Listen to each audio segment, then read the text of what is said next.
இன்று மே 1ஆம் நாள். இந்த மாதத்தின் 1ஆம் நாளில் நாம ஒரு சில ஆசீர்வாதங்களையும் அந்த ஆசீர்வாதங்களை பெற்றுக்கொள்வதற்கு நம்ம எப்படி இருக்கணுன்றதையும் கற்றுக்கொள்வோமா? ஏசாயா 35ஆம் அதிகாரம் 1ஆம் வசனம் சொல்கிறது, வனாந்தரமும் வறண்ட நிலமும் மகிழ்ந்து கடுவெளி கழித்து புஷ்பத்தை போல் செழிக்கும் சொல்லிட்டு. அதாவது வனாந்தரம் போன்ற நம்முடைய சூழ்நிலைகள், வறண்ட நிலம் போன்ற சூழ்நிலைகள்லாம் மகிழ்ந்து கடுமையான வெளி கழித்து புஷ்பத்தை போல் செழிக்கும். அப்படியாக இதுவரை இருந்த ஆசீர்வாத குறைவுகள்லாம் நீங்கி நம்ம ஆசீர்வாதத்தை பெறுவோம்னு சொல்லி வேதம் சொல்லுதுங்க. ஆனா அதை நம்ம பெற்றுக்கொள்ளணும்னா என்ன செய்யணுன்றதை வேதம் சொல்கிறது. தளர்ந்த கைகளை திடப்படுத்தி தள்ளாடுகிற முழங்கால்களை பலப்படுத்துங்கள்.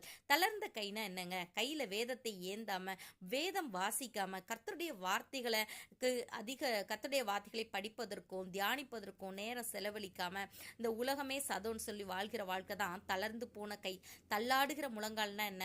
முழங்கால் படியிட்டு கர்த்தரை நோக்கி பார்க்காம ஜெப வாழ்க்கையில நம்ம குறைந்து போய் குன்றி போய் இருந்தோமானால் அதுதான் தள்ளாடுகிற முழங்கால்கள். இதெல்லாத்தையும் நம்ம பலப்படுத்தும் போது நம்மை ஆசீர்வாதம் வந்து சேரும்.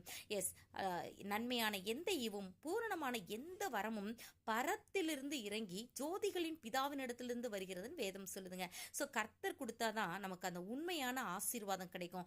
தளர்ந்து போன கைகளை திடப்படுத்துவோம். வேதத்தை கையில எடுத்து மணிக்கணக்காய் நம்ம படிப்போம், அதை தியானிப்போம். தள்ளாடுகிற முழங்கால்களை பலப்படுத்துவோம். அதிக நேரம் முழங்கால் படிட்டு கர்த்தரை நோக்கி பார்த்து உள்ளான ஆழமான இருதயத்திலிருந்து கர்த்தரை நோக்கி பார்த்து ஜெபிக்கும் போது நம்ம வாழ்க்கை எப்படி ஆகும் பாருங்களேன். கர்த்தரால் மீட்கப்பட்டவர்கள் திரும்பி ஆனந்த களிப்புடன் பாடி சீயோனுக்கு வருவார்கள்.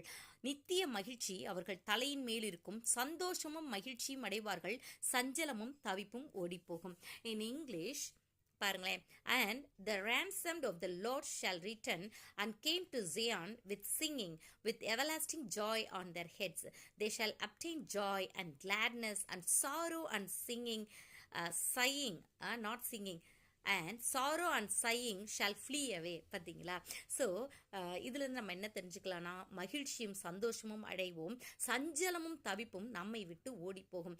நம் கால்களை பலப்படுத்துவோம். ஒரு சின்ன எக்ஸாம்பிள் பார்த்தோம்னா, ஜோஷுவா சாப்டர் 7ல் நம்ம பார்க்கலாம். அவர்கள் ஆயி அப்படின்ற ஒரு ஊரை அடிக்கிறதுக்காக போறாங்க. அங்க மக்கள் ரொம்ப கம்மியா இருக்கிறதுனால கொஞ்சம் ஜனங்கள் போறாங்க. ஆனா அந்த கொஞ்சம் ஜனங்கள் அதிகமான இவர்களை துரத்தி கொன்று போடுறாங்க அநேகரை. இவர்கள் ரொம்ப சோர்ந்து போகிறாங்க. அப்பொழுது ஜோஷுவா கர்த்தரை நோக்கி, ஜோஷுவா அப்படியே ஆண்டவர் சமூகத்தில் விழுந்து கிடக்கிறாரு. தன்னுடைய இருதயத்தை ஊற்றுகிறார் ஆண்டவர் இடத்துல. அப்பொழுது கர்த்தர் யோசுவா நோக்கி, எழுந்திரு, இப்படி நீ முகம் குப்புற விழுந்து கிடக்கிறது என்னன்னு சொல்றாரு. இப்படி தேவ சமூகத்துல விழுந்து இருந்ததாங்க நம்ம தள்ளாடுகிற கால்களை பலப்படுத்த முடியும். God bless you.